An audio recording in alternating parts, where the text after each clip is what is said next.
everybody. So what we're going to do is they are going to introduce themselves one by one, and then we're going to start with some questions that I want to ask them that I think will be beneficial for you all to hear today. And then later on, about 30 minutes of that, will then the last 15 minutes, we'll head over to you guys for some questions. So do think of anything as you're going along that you want to hear from these property pros. So, Lucia, let's start with you. Go first. Perfect. Hello, then. Good evening, everybody.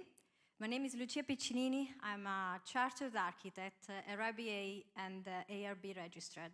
And try to guess where I'm from my accent and from my name. I am Italian. And I have been inspired by architects, as Bernini, Borromini, Leonardo da Vinci. And yes, this is what brought me to choose architecture. Who doesn't want to go back to a city like Rome or Florence? You walk through this amazing building, and which one are the fundamental principles to build this kind of architecture? Are a marriage of beauty and technology. And I use the same principle when I create my architecture, my projects. And I studied in Florence. They teach us not only rules, regulation, but also how to create a significant project that lasts forever, that everybody can say, wow, it's amazing, this building. So I studied in Florence. In 2010, I got my master's degree. I started working for other architectural offices, and mainly on a residential mixed-use building and retails. I have built up, working 2 years in Florence and in Milan, a strong relationship with the suppliers, Italian suppliers, that I'm still using now. In 2014, 10 years ago already, I came here just for an English course. It was supposed to be 2 months. And instead, it ended up to be 10 years. So I found an amazing opportunity. I worked with homeowners, landlords, developers, and main contractors. This one gave me the possibility to have experience on all stages of the project, but as well understanding the point of view of each person that is involved in a project. And my main projects were like the new construction of a new residential and mixed-use scheme in Brighton. And it was around 650 flats along with amenities and commercial areas and also offices. And I had a kind of nice, beautiful experience as well to work with the landlord. I was creating for him their development projects and also his amazing villa. So 2 different kind of projects. But the concept was also the same, always the same. Never forget the beauty and the comfortable the space that you can create. So you have to basically understand that a project, sometimes there are a lot of rules and regulations, technical rules that you need to follow, but the principle of a real architecture, what we bring to the project as architects is the fact that we are able to marry all these things, and we don't forget the beauty and the aesthetical side of a project. At the moment, I'm running my own architectural office. We are specialized in residential mixed-use building and retails. And my principles are always the same. A combination of remarkable, beautiful architecture or interiors, and also I don't forget about the rules, regulation, building regulation as well, and also technology. And on top of this, I bring the Italian flair into each project, thanks to my suppliers that come from Italy. So thank you very much. This is me. Bye. Thank you. Thank you so much. Thank you. Thank you, Sam. Lucia, what role does an architect play in the design and the construction phase? So the architect has a central role in both design and construction. Is the architect the go-to person? Is the architect who connects the client with a relevant consultant? Is also the architect who realize and who make real a dream of a potential client. And he has been trained to combine beauty and also technical knowledge, building regulation, and also local authority regulation. He is able to, because of his understanding, he is able to coordinate and also to keep contact with the local authority and with other professionals, and also knows who to call in case the planning requires some particular expert.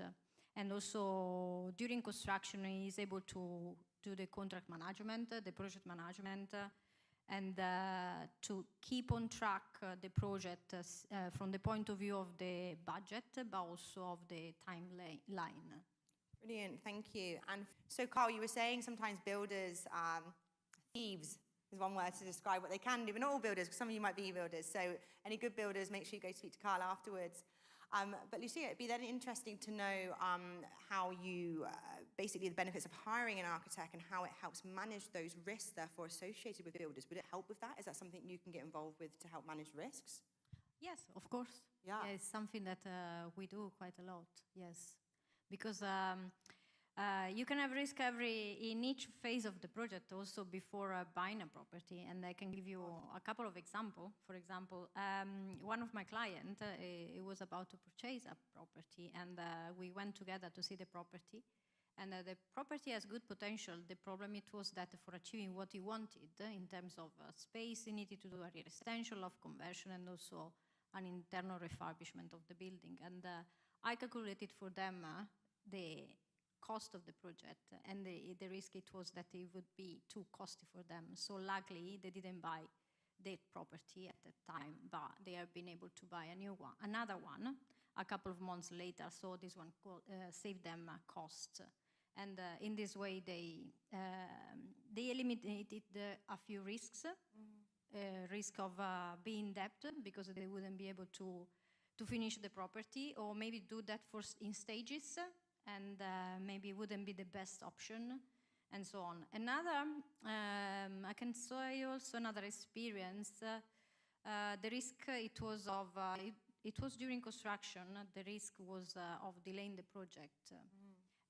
We provided to the builder all the detailing drawing, a very good builder to be honest, but unfortunately they got stuck, and the developer called me back, and I went to site. I understood which one would have been the problem, and the risk that he would have faced eventually if not solved straight away.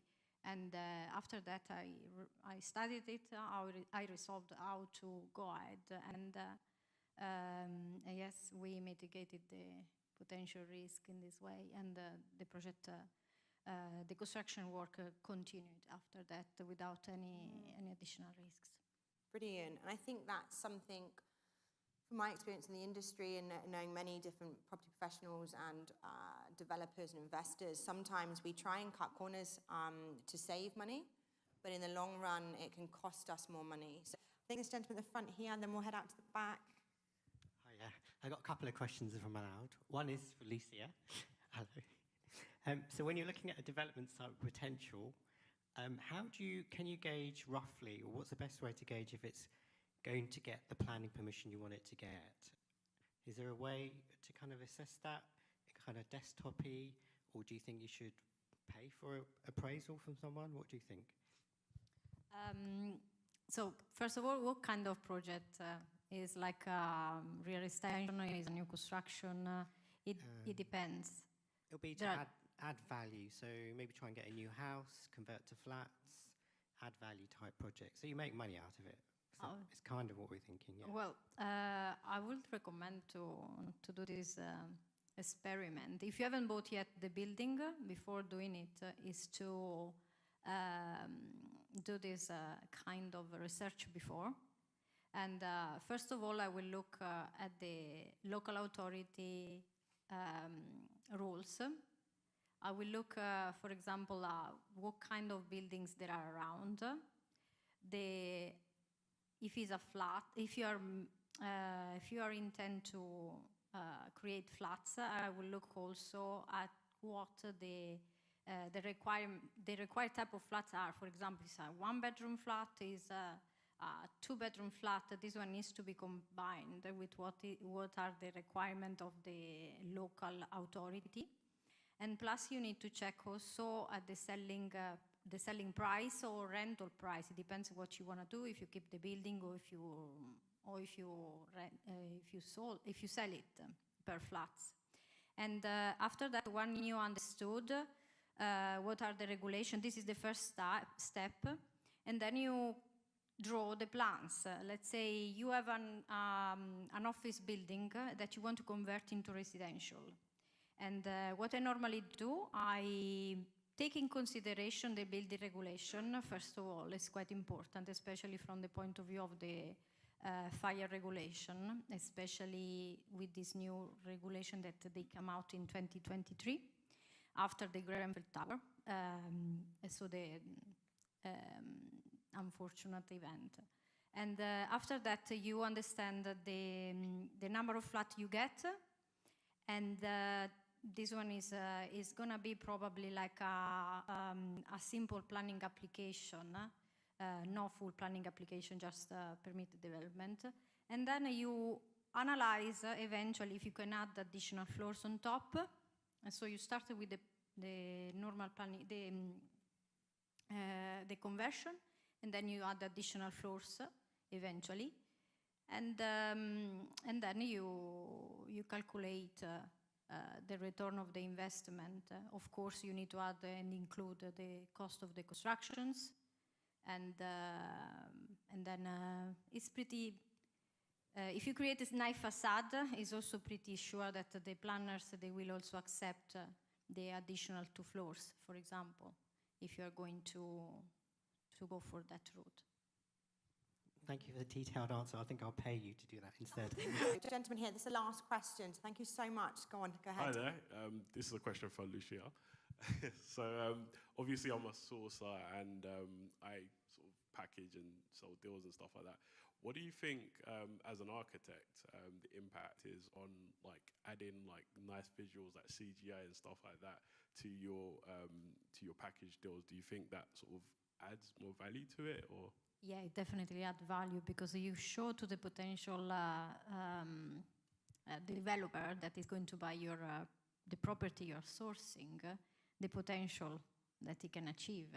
So you can see straight away, yes, this house, this flat is sellable or rentable. And yeah, definitely, surely, yes. Brilliant. Thank you so